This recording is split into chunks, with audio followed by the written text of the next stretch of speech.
Sociologia clássica é o período em que a sociologia se autonomiza da filosofia e desenvolve o seu programa das revoluções francesa e industrial, estudando o urbanismo, o desenvolvimento do capitalismo, industrialismo, etc. Temos sociólogos bastante importantes que marcam o século XIX, como Comte, Durkheim, Marx e Max Simmel, dedicando a sua vida a estudar os problemas sociais do século XIX, gerados pela nova situação industrial. Considerados os pais fundadores da nova disciplina científica, sociologia. Neste século, a sociologia fica distinta de outras ciências. Estes considerados clássicos elaboram as teorias em reação ao iluminismo, mas for Marx o considerado um revolucionário. Émile Durkheim, 1858 a 1917. Sociólogo francês, lecionou Sociologia e Pedagogia na Sorbonne de Paris. É considerado o fundador da sociologia moderna. Foi um dos primeiros a estudar mais aprofundadamente o suicídio, que, segundo ele, é praticado na maioria das vezes em virtude da desilusão do indivíduo com relação ao seu meio social. Para Durkheim, o objetivo da sociologia são os fatos sociais, os quais devem ser estudados como coisas. Os fatos sociais consistem em maneiras de agir, de pensar, de sentir exteriores ao indivíduo. A sociedade não é simples soma de indivíduos, e sim sistema formado pela associação que representa uma realidade específica, com seus caracteres próprios. Nada se pode conduzir de coletivo, se consciências particulares não existirem. É necessário que as consciências estejam associadas, combinadas de determinadas maneiras. Baseia-se em 4 princípios. A sociologia é uma ciência independente das demais ciências sociais e da filosofia. A realidade social é formada pelos fenômenos coletivos. A causa de cada fato social deve ser procurada entre os fenômenos sociais que o antecedem. Todos os fatos sociais são exteriores ao indivíduo, formando uma realidade específica. Segundo Durkheim, o homem é um animal que só se humaniza pela socialização. Suas principais obras são Divisão do Trabalho Social, Regras do Método Sociológico, O Suicídio. Na sua obra As Regras do Método Sociológico, afirma que os fatos sociais devem ser tratados como coisas, o que significa que o sociólogo deve conservar uma certa distância relativamente ao seu objeto de estudo, a fim de afastar sistematicamente todos os preconceitos e as falsas evidências que ameaçam, em cada instante, introduzir-se na sua análise. Max Weber, 1864 a 1920. Sociólogo alemão, foi professor de economia e participou da comissão que redigiu a Constituição da República de Weimar. Weber é considerado um dos mais importantes pensadores modernos. Fundou a disciplina chamada Sociologia da Religião. Para Weber, o objetivo da sociologia é o sentido da ação humana individual, que deve ser buscado pelo método da compreensão, baseado no estudo da mente humana. Max Weber concebeu a pessoa humana como um ser capaz de agir e que não é passivo frente às forças da natureza. A sociedade, para Weber, constitui um sistema de poder, pois as relações cotidianas de classes empresariais, por exemplo, se deparam com o fato de que o indivíduo tem condição de impor sua vontade a outros. Weber elabora os fundamentos de uma sociologia compreensiva ou interpretativa.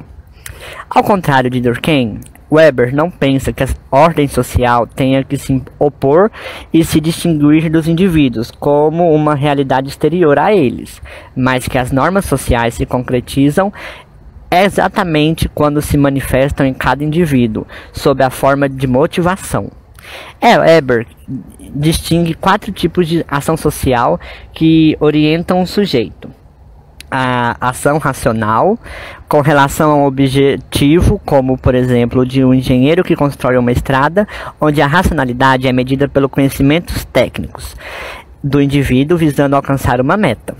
A ação racional, com relação ao valor, com o indivíduo que prefere morrer a abandonar determinada atitude, onde o que se busca não é o resultado externo ao sujeito, mas a fidelidade e uma convicção. A ação afetiva, que é aquela definida pela reação emocional do sujeito quando submetido a determinadas circunstâncias. E a ação tradicional, que é motivada pelos costumes, tradições, hábitos, crenças, quando o indivíduo age movido pela obediência a hábitos fortemente enraizados em sua vida. Weber vê como objetivo primordial da sociologia a captação da relação de sentido da ação humana, ou seja, chegamos a conhecer um fenômeno social quando compreendemos como fato carregado de sentido que aponta para outros fatos significativos. O sentido, quando se manifesta da ação concreta, o seu caráter, quer seja ele político, econômico ou religioso. O objetivo do sociólogo é compreender este processo, desvendando os nexos casuais que dão sentido à ação social em determinado contexto.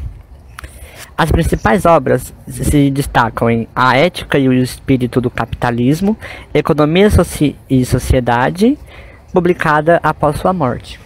Karl Marx, 1818 a 1883, filósofo e economista alemão, estudou na Universidade de Berlim, interessando-se pelas ideias do filósofo Hegel.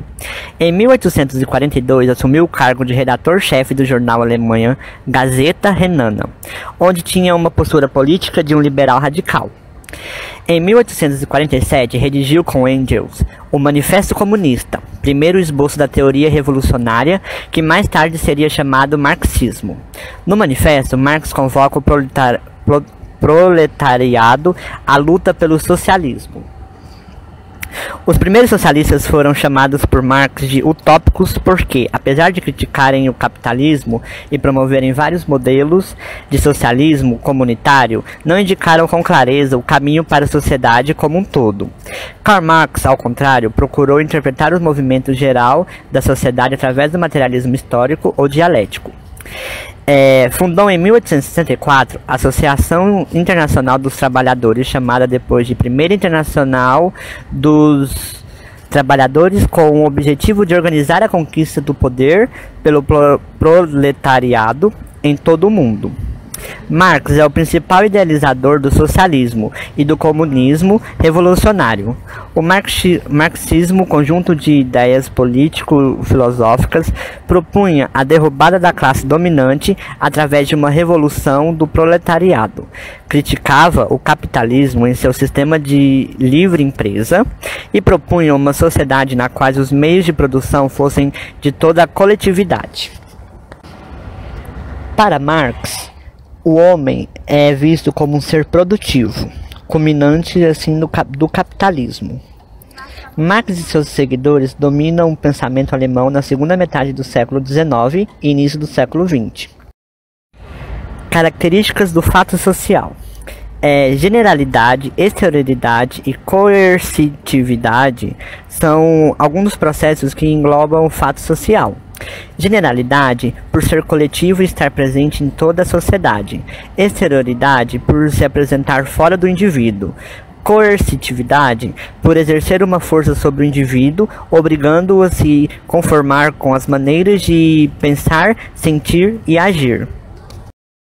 A ação social pode ser caracterizada como uma ação humana e social na medida em que, em função da significação subjetiva em que o indivíduo que age lhe atribui, toma em consideração o comportamento dos outros e, por ele, afetada no seu curso.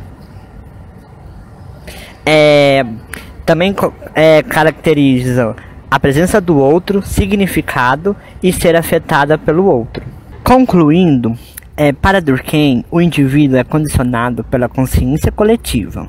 Para Marx, é condicionado pelo pertencimento a uma dada classe social.